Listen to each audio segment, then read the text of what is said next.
Ito ang inyong lingkod na nagbabalik upang magbigay ng mga balitang walang bias at pawang katotohanan lamang. Ito ang Bayang Pinas. Ang isyong ito ay naging usap-usapan sa buong bansa at iba't ibang social media platforms. No to another Tulfo Tukmol. Erwin Tulfo, tatakbong Senado at sinabing, "If I will not perform in 3 years, I will not step down." Ani nga nitong si Erwin Tulfo na ito. Dito nga natin makikita mga kaibigan na talaga bang parang nakasigurado na mananalo itong si Erwin Tukmol na ito bilang isang senado. Ngunit tayong mga taong bayan ay talagang nagsawa na sa mga artista at mga vloggers na nagtumatakbo bilang mga government official at namumuno sa ating bansa, lalo na mga kaibigan ang mga taong wala namang alam sa batas. Katulad na lamang nitong si Erwin Tukmol na ito na parehas ni Raffy Tukmol Tulfo na hindi naman naaasahan sa ating saligang batas at sa ating mga gobyerno bilang isang mga government servants.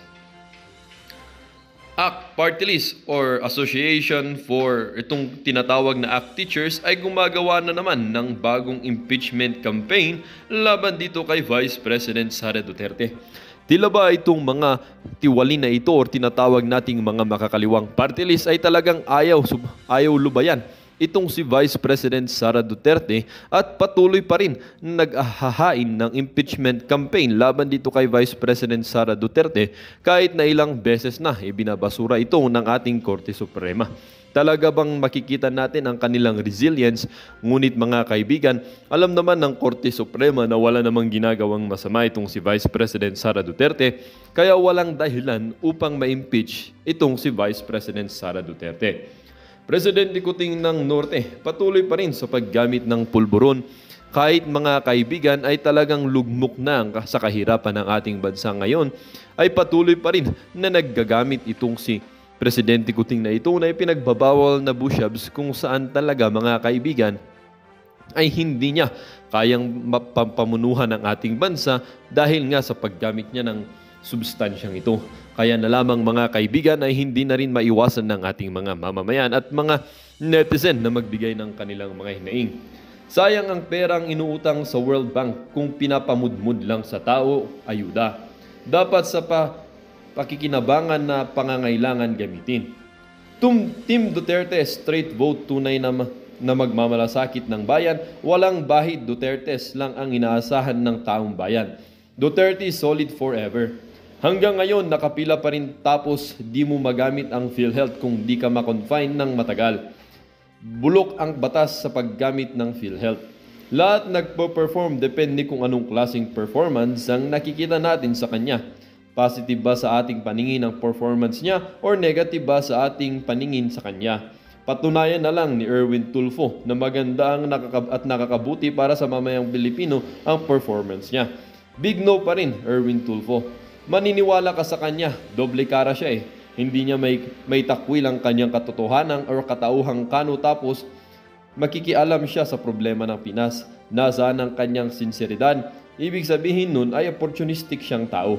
Kung gustong tumulong, pwede kahit wala sa posisyon. Alam na ng taong bayan, sana wag madala ng mga tao sa mga pangako ng mga politiko pang sariling interes. Lord, gisingin mo ang bayan lalo na sa sinapit ngayon ng bayan. Andyan na sila. Bakit walang magawa? Naku po, wag na. Well, para nga sa kabuang detalye ay panoorin na lamang ang buong video. At salamat na rin sa ating mga solid viewers sa walang sawang pagsuporta. At kung bago naman sa ating channel ay syempre huwag kakalimutang mag-subscribe. Pindutin ang notification bell, piliin na rin ang all upang laging maging updated sa mga balitang bago, totoo at walang bias. Dito sa channel ng Bayan, ang Bayang Pinas. Huwag din pong kakalimutang mag-iwan ng like at i-share ang ating mga videos. Muli po maraming salamat and God bless.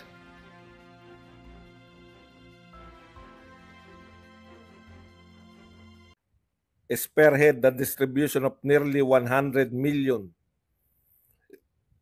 in cash assistance sa mga estudyante naman, no? Grabe, no? Daan-daang milyon. Daan-daang milyon walang kumu-question kay Martin. Daan-daang milyon pinamumudmud. Isang araw, daan milyon. Isang araw, bilyon. Isang araw. Pucha, grabe po talagang Ang daming dumadaan, kaya yung ngiti ni Martin, ah! Ah! Talagang hindi maikubli yung saya. Yung saya po ng mga congressman na kasama ni Martin, hindi na ikukubli. Anong gagawin mo rin congressman ka? Halimbawa sa Maynila, pupunta ka ng Davao, mamumudmud kayo na ayuda. Bakit kayo masaya? Grabe, no? Wala nang pakundangan. Talagang antindi na ng mga tanong. Sa normal na buhay, magtatanong ka, hindi po normal ang ating sitwasyon. Hindi po normal ang nangyayari ngayon sa Pilipinas. Yan lang po ang ating paglilingkod. Pwede na kayo magtanong. Nakakagigil ka. Okay, pag-usapan po natin. Unahin na natin to si Martin, no? Ito po balita, oh. The Office of Speaker Ferdinand Martin Romualdez has spearheaded the distribution of nearly 100 million in cash assistance to 11,800 students, health workers, and teachers in Davao. Mudmud na lang na mudmud. Sabi nga ni Tatay Digong, makikilala tong presidente na to na President Ayuda, no? Wala pong ibang proyekto talaga. Para saan po yung pamumudmud ng pera? Bakit po, una kong tanong, para saan? Ano yung proyekto? Ikalawa kong tanong, bakit si Martin lagi ang namumudmud sa buong Pilipinas? Ito po yung sinasabi ni BP Sara na kontrolado ni Martin tsaka ni Elizalde ko. Rizalde ba? Basta si ko. Yung budget ng Pilipinas. Ito po literal eh. Literal na hawak. Hindi po yung control Hindi lang po yung control. Literal na hinawakan eh. Yung pera talaga kinakailangan sa kamay niya talaga. Hindi po yung anong tawag diyan, symbol lang na siya yung may hawak ng pera ng buong Pilipinas. Literal na hawak-hawak sa kamay. Kung hindi pa po kayo na grabe yung sitwasyon. Mudmud dito araw-araw po. Daang milyon, bilyon-bilyon. Araw-araw namimigay ng pera. Araw-araw. Okay lang sana, alam niyo po, yung una, no? Tignan niyo nung una yung mga sinasabi ni Pangulong Marcos, marami yan, di ba? 20 pesos na bigas, 1 million pa bahay. Ano pa? Yung yun muna, yung naalala ko yan 1 million pa bahay tsaka 20 pesos na bigas. Pwedeng-pwede po yan kung binadgetan mo. Pwedeng-pwede yan kung binadgetan mo, magmumura bigas, babadgetan mo yung agriculture. Kaya nga siya yung Department of Agriculture, di ba? Ang niya, popondohan ko to, akong budget, ako ang sa agriculture, hawakan ko yan dahil maraming corrupt yan. Kaya hindi nakakarating sa mga magsasaka. Nung pumutok po yung problema natin sa sibuyas, ano lang yung mga angal? Aani kasi kami, bibilin sa amin ng mura. Tapos wala na kaming control. 15 pesos, tapos ibebenta, i-hold. Naging magkano yung bentahan? 600. Kitang-kita mo yung kitang-kita mo na yung kawalan talaga ng wala talagang plano. Ngayon, isinuko na yan lahat. 1 million pa bahay. May basehan po yan. Yung pasok po yan ng pera, investment. Ang dami nag-invest kay Tatay Digong sa kanyang build program. Ang gusto nito, build better more. Pabahay naman yung maging focus. Instead na yung pera, paggawa ng mga tulay, paggawa ng kung ano-ano, pabahay naman. Ano po nangyari? Natigil Walang pumapasok. Kaya walang pabahay na 1 million a year. Yan yung mga initial niya Kaya ang mga initial niyang ginagawa, ikot ng ikot, first 2 years, ikot ng ikot, Naghahanap. Doon kasi siya nakabatay. To attract foreign investors. Pag may foreign investors po, kusa na eh. Kusang uunlad ng Pilipinas eh. Akala niya, salesman lang, kalakal niya lang yung Pilipinas, sabihin niya lang masarap mag-invest. Ngayon, may narinig pa ba kayong tumutulak para mag-create, mag-aya ng investors? Sinukuan na eh. Sinukuan na. Ano na po ngayon para magkapera? Kailan lang yung ayuda na yan? Yung mga first years, wala na, hindi naman nag-aayuda eh. Grabe. Palpak yung pagkukunan sana ng pera para mapatupad yung mga 1 million a day, 1 million a year na pabahay, itong 20 pesos na bigas. Foreign investors, walang pumasok. Tapos, nalunod sila, no? Ito pinakamali nilang ginawa eh. Very early, hindi man lang nakakalahati sila, no? Very early, gusto na nilang sipain yung mga Duterte. Early in the game, yung inyong kapartner. Diyan nagkaloko-loko na eh. Yung hindi nyo mapababa ang popularidad ni BP Sara, ginawa nyo na lahat. Alam nyo, hindi na po uso yung paninira lang. Lalo na kung Duterte yung paninira nyo. No, ano yung mga una niyan, no? Bahain ng mga murang may mga pa sila dati, kadiwa-kadiwa. Mga pansamantala lang lahat. Ngayon, direkta na. Wala nang kadi-kadiwa. Ba't papipilahin mo pa para bumili? Bigyan na ng pera, direkta. Through Martin Romualdez. Hindi po normal to. Wala pong umunlad na bansa. Nakalimutan ko na kung sino nagsabi. Walang umunlad na bansa sa pamamagitan ng ayuda. Talagang planuhin nyo paano mag-create. Tama yun. Foreign investors creates more job. At pag nag-create ka ng maraming trabaho, kusa nang uunlad ng Pilipinas. Hindi ka naka-attract eh. Wala nang plan B. Lahat ng ginawa nila para to attract foreign investors. Pati pagbabago ng constitution nung una, di ba? Tanggalin na yung mga 60-40 na yan. Yun lang lahat. Pero nag-ship ang lahat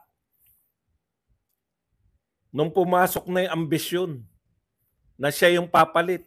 Kamag-anak Incorporated. Tignan nyo, siya namimigay ng lahat. Si Eye.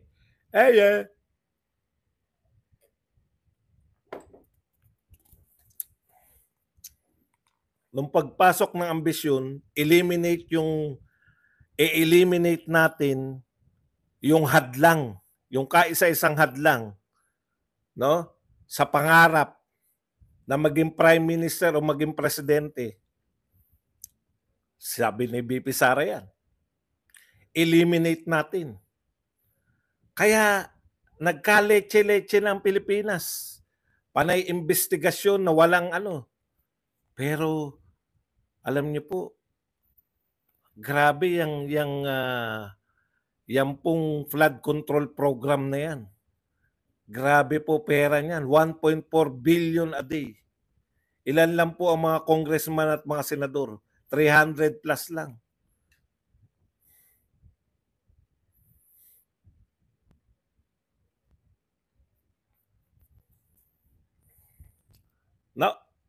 Nakita na kagad ni BP Sara eh. Because of your ambition, di ba? Don't be a tambaluslos.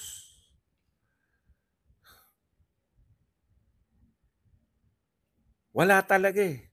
Pero kung yan na yung sentro, yan lang yung tangi mong proyekto, ayuda lang, walang mangyayari sa bayan.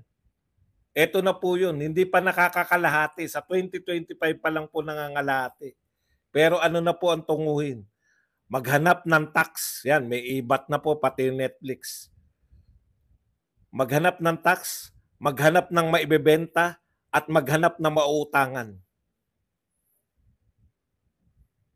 PhilHealth, ang pinakamalaking yung problema. Nakakita kayo ng pera, natakam, kinuha yung pera, 90 billion. Pero kulang pa rin. Ang daming inaayuda. Ayuda araw-araw, 100 million, billion. Ayuda, ayuda, ayuda. Imbestigahan ng mga Duterte. Panabla. Hindi akala nila magagalit sa mga Duterte. Durug-durug na sana yung mga Duterte. Pero tignan po ninyo, sino yung inaabangan? Sino pa yung mga kandidato ni Duterte? Walang dating yung mga kandidato nyo. Sa totoo lang.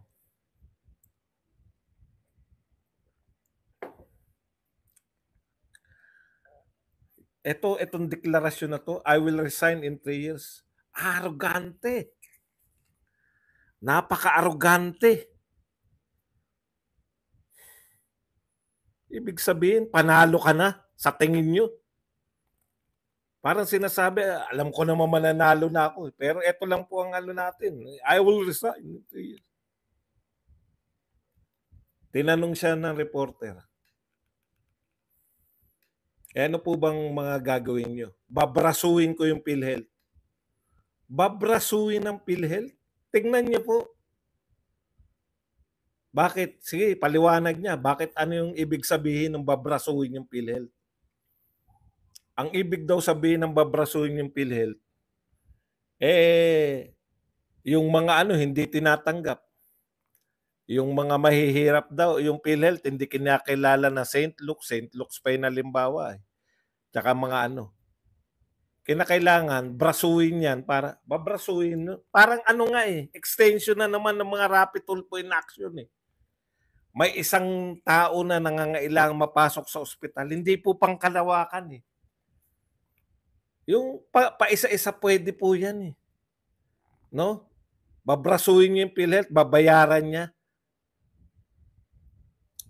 Yung alimbawa, mahirap, pupunta sa St. Luke's, babayaran ng PhilHealth lahat.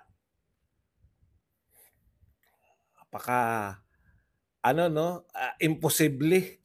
Pwede po yan sa isa-isa, 2 tao, babayaran. Pero kung lahat po pupunta ng St. Luke's at pipigain yung PhilHealth, no? Teka lang muna.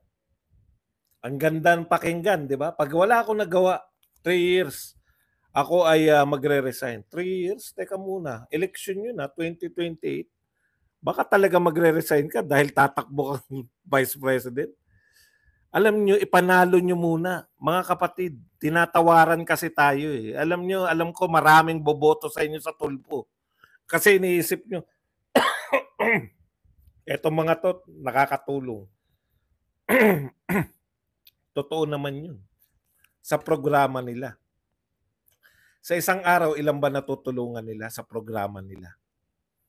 1, 2, 3 tao. Sa loob na 1 taon, ilan yung 3 tao? 3 times 365. 1,000. Kaya po yun. 1,000 matutulungan mo. 100 million po Pilipino. Hindi po pwede na ganun. Hindi po pwede na lahat ng tao lalapit sa kanila. Dapat may batas ka. Batas ba yung iniisip? Hindi. Sabi, babrasuin. Senador babrasuin. Tinanong siya anong gagawin. PhilHealth, halimbawa PhilHealth, babrasuin ko na yan. Hindi naman napapakinabangan yung card, hindi ka raw tatanggapin sa St. Luke's. Tanong ko, practical na tanong. Di ba congressman ka ngayon? Brinaso mo ba PhilHealth ngayon? Nag-file ka ba? Ano bang pinail mong batas laban sa PhilHealth? Isa pang tanong. Congressman ka ngayon. In fact, hindi ka lang simpleng congressman. Ang taas-taas ng tungkulin mo. Kadikit ka lagi ni Martin. Bakit inalaw ninyo na kinuha yung pera ng PhilHealth? Kasi hindi po pwede yan kung ikaw ay pangkaraniwang tao. Halimbawa si Badong ka. Pwede mong atakehin yung PhilHealth. Hindi ka naman pangkaraniwang tao. Congressman ka Ang tanong ko, bakit nyo inalaw yung PhilHealth na 90 billion kukunin ng national government? Tapos sasabihin mo ngayon, babrasuin mo yung PhilHealth pag nanalo kang senador? Congressman ka, anong ginawa mo sa PhilHealth? Bakit mo kuha yung pera ng PhilHealth at hindi na namin alam kung saan na napunta? Wala kayong balak imbestigahan, pero lahat ng buhay ni Garma, alam na natin na may relasyon. Tinanong nga kayo ni Digong, tanungin nyo dyan sa mga yan. Kung pinagbibintangan ba nila ako at si Garma na may nangyari sa kanila na na may nagaganap na Panay kayo pahiwatig. Yung PhilHealth ang pinag-uusapan. Nung congressman ka, anong ginawa mo sa PhilHealth? Harap-harapang kinuha ni Recto. Nakapalag ka ba man lang? Search nyo nga sa Google kung pumalag man lang siya.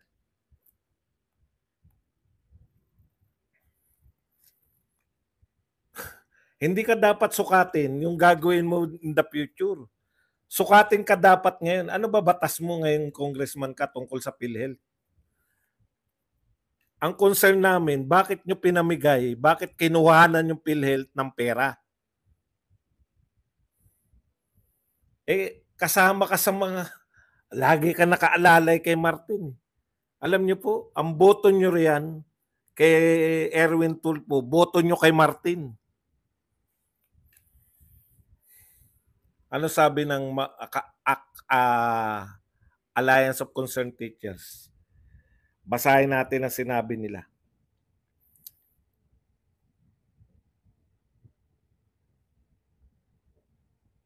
Sabi po ng ACT, should they be able to secure a seat again in the House of Representatives, ACT Teachers Party List Chairperson Antonio Tinio says they will push for the impeachment of Vice President Sara Duterte.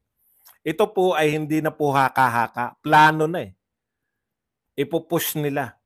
Campaign promise. Imagine, campaign promise. Nakakatakot pong bumoto ng mga makamarkos ngayon kasi hindi naman sila nagsasalita tungkol against impeachment. Hindi sila nagsasalita against impeachment. Si Tulfo, Erwin Tulfo in particular, tagapagtanggol po siya ng mga congressman na mga nag-uusap na tungkol sa impeachment. Ano yung sinabi niya kamakailan? Kaya naman pinag-uusapan ng impeachment ngayon dahil hindi nanumpa si VP Sara. Talaga? Hindi siya nanumpa kaya i-impeach siya?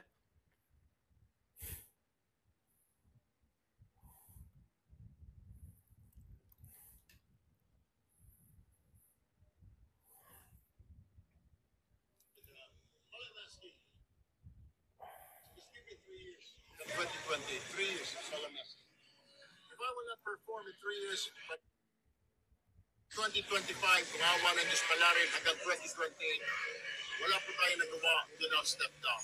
Hindi ko na po antayin hanggang another 6 years, 25, hanggang 2031. Hindi ko na ho hihintayin yun. Saka hindi na ako hihingi na re-election.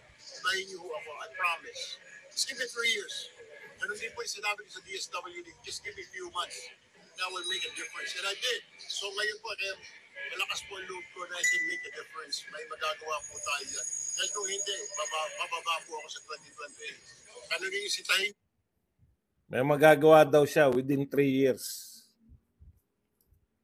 Anong ginawa mo ngayon nung ikaw ay congressman?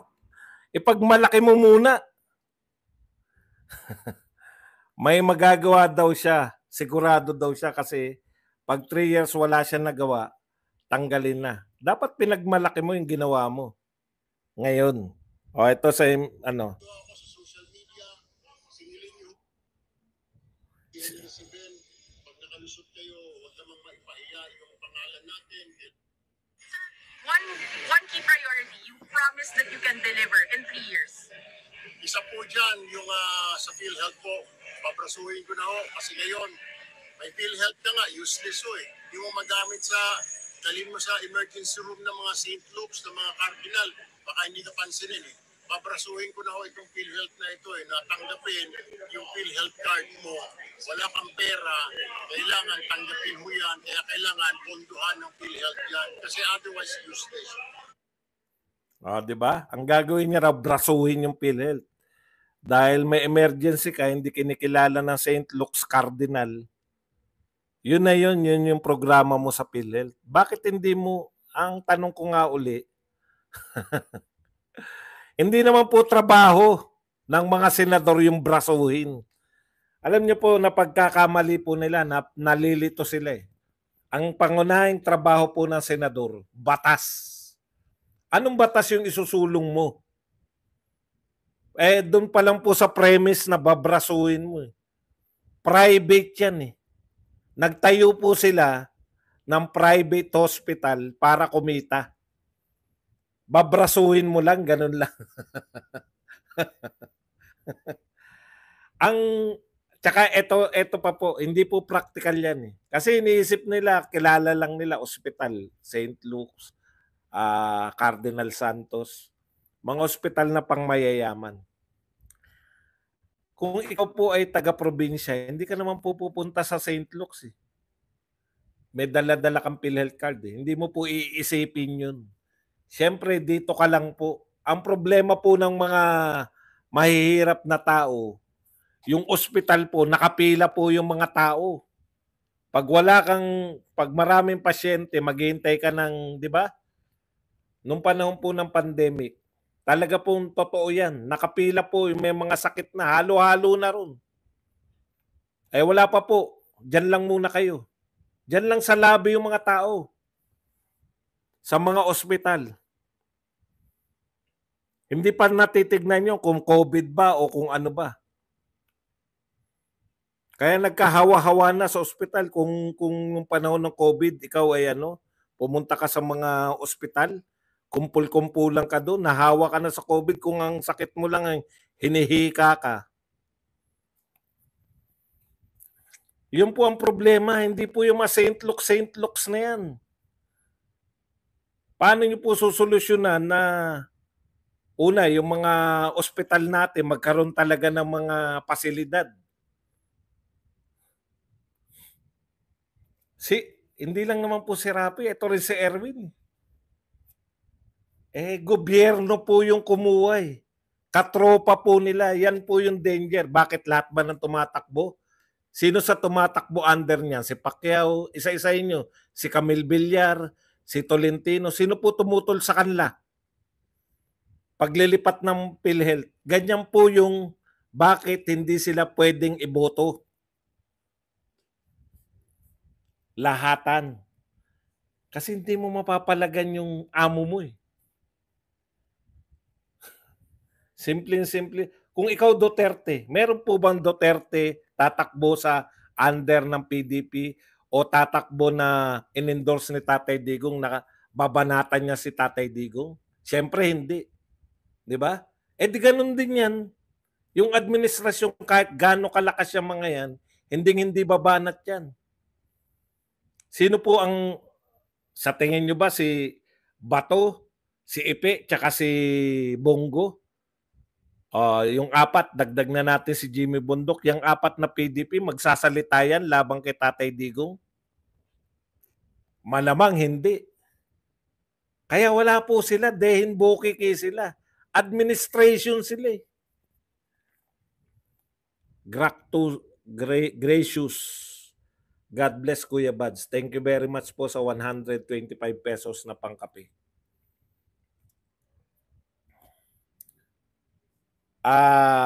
Si Franz Castro po ay tatakbo ngayon na senador. Kaya tanong mo, pwede po, pinayagan po siya. Ibang klase tayo rito. Ganun po rito. Mainit sila kay ayaw nilang patakbuhin si Alice Go, no? Ayaw nilang patakbuhin. Kasi mapapahiya sila eh. Pinasama nila ng pinasama, pero pwede pa palang tumakbo. Para saan po yung pagpapasama nila kung makakatakbo? Ngayon, eto mga to tatakbo. tinanong siya, yung mga biglaan eh. Una niya naisip, PhilHealth. Babrasuhin ko yung PhilHealth. Una, hindi po kasama sa trabaho ng senador yung babrasuhin. Buti sana kung sinabi mo, eto, batas. Gagawa ko ng batas. Yung PhilHealth, hindi po ganun. Babrasuhin eh. Kaya tinitiyak ko sa inyo, brasuhan lang po. Dadagdag lang yan sa mga mambarbaraso dyan. O sa termino na yan, babrasuhin. Kaya ganun lang din yan, babrasuhin. Tanong ko sa inyo, ang Vice President ng Pilipinas, sinasalang dyan, wala namang kasalanan. Opo, walang kasalanan. Wala nga maibintang eh. May ginawa ba kayo, kayong mga senador na tumatakbo under BBM?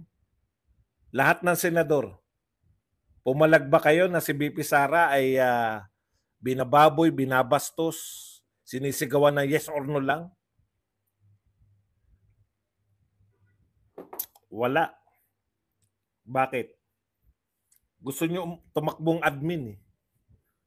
Ganyan po yan. Napaka-practical po niyan. Ngayon, pag nanalo po marami dito, nakasalang na po rito yung impeachment sa attack dog nila, igugulong yung impeachment, ang kinakailangan lang nila boto eh. Boto yan. Hindi po tayo pa pwedeng binoto natin sila tapos magtataka tayo bakit ma-impeach si BP Sara. No? Tama po yun. Hindi 31 million. Hindi yan lahat kay BP Sara. Yung iba dyan kay BBM. Correct. Siguro mga 2 million dyan kay BBM. Pero tayo pong mga 30 million.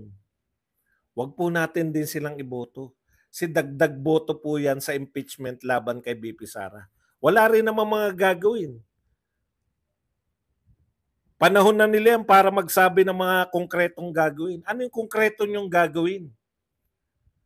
Halimbawa po ng mga konkreto, gagawa ako ng batas. Halimbawa, na bubusisiin ng senador yung budget ng mga congressman. Yung congressman naman, bubusisiin yung budget ng senador. Bakit? Wala nun eh. Walang bumubusisi sa budget ng senador at budget ng mga congressman. Okay, kung walang batas, sisigaw lang tayo ng sisigaw. Open your book, open your book. Kaya dapat may mga batas eh, di ba? Eh kung ibatas mo yan, hindi man pumasa, yan yung sasabihin ko. Etong mga kasama kong congressman, ayaw ipasa yung batas na makakalkal yung budget namin. Pero lahat ng budget, pwede namin kalkalin. Pwera lang yung budget namin. Di ba? Yung mga ganong kapraktikal. Tapos malinaw. Yang mga yan, yung mga utang na yan, saan napupunta yan? Magkano lang yung pwedeng utangin? Ibang klase po to. Yung ayuda. Bakit ka mamimigay ng ayuda? Sa napakalapit ng eleksyon. Nung araw, excuse me po, pinagbabawal, o hanggang ngayon, may batas, bawal bumili ng boto. Pinalitan nyo lang eh. Pinangalanan nyo lang na ayuda eh. Naglagay lang kayo ng mga pangalan. Ayuda. Iba't ibang tawag, AKAP, AYIX, pero lahat pinamimigay ni Martin Romualdez. Bakit si Martin Romualdez ang namimigay ng ayuda in the first place? 2 million lang nga sa 30 million, 2 million lang kay BBM doon. Lahat yun, Duterte.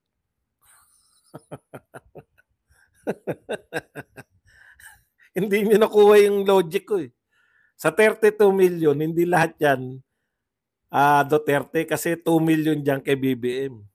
30 million lang yung kay Duterte. Kaya kunin niyo yung logic. Magpakita po tayo ng lakas sa eleksyon. Hindi po yung may nag-uudyok sa inyo.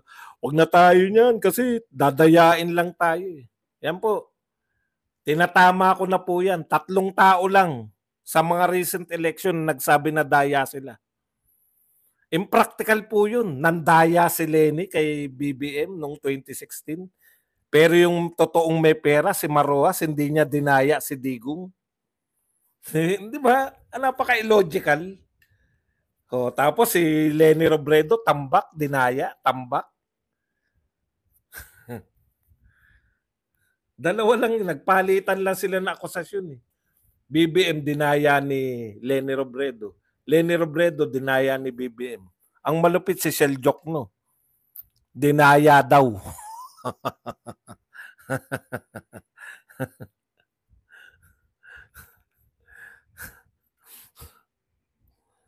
Mananatili lang po ang ganitong kalakalan. Angal tayo ng angal. Real talk po, mga Duterte supporters. Lahat kayo umaangal. Ayaw nyong manatili itong ganito. Pero iboboto nyo sila. Di ba? Aangal tayo ng 3 taon tayong umaangal. Pero sa loob ng 3 taon, sila may power. Isang araw lang sa loob ng 1 taon tayo may power. Pero pagdating ng panahon na yan, na-influensyan tayo ng vlogger na hindi dapat iboto lahat ng mga Duterte. Dapat hindi tayo nagsosolid. Yung kapangyarihan nyo, ibinigay nyo pa rin sa kanila. Kasi hindi karapat-dapat eh. Hindi raw karapat-dapat si Bato kasi napalol namin niya sa impeachment. Ay sa may investigasyon. In the first place, wala kayong mapapanood na investigasyon kung hindi nag-imbestiga si Bato. Wala naman silang nagawa sa KOJC. Wala lalong makikita kayong mga hukay, wala lalo kayong makikita kung hindi sila ocular inspection doon 3, si Robin Padilla, si Bongo, at si Bato. Totoo yan. 3 taon tayong umaangal, 3 taon tayong aangal. Pero bibigyan lang tayo sa loob ng 1 taon ng chance. 1 araw lang ang kapangyarihan natin sa loob ng 3 taon. Lahat na ng araw sila may kapangyarihan. Ibibigay pa rin natin sa kanila. Kasi yung may nagsabi sa atin na huwag natin boto ang lahat ng Duterte kasi hindi naman lahat yung karapat-dapat. Sino karapat-dapat? Ang boto nyo sa kanila ay boto nyo na mapanatili ito. Tapos aangal kayo.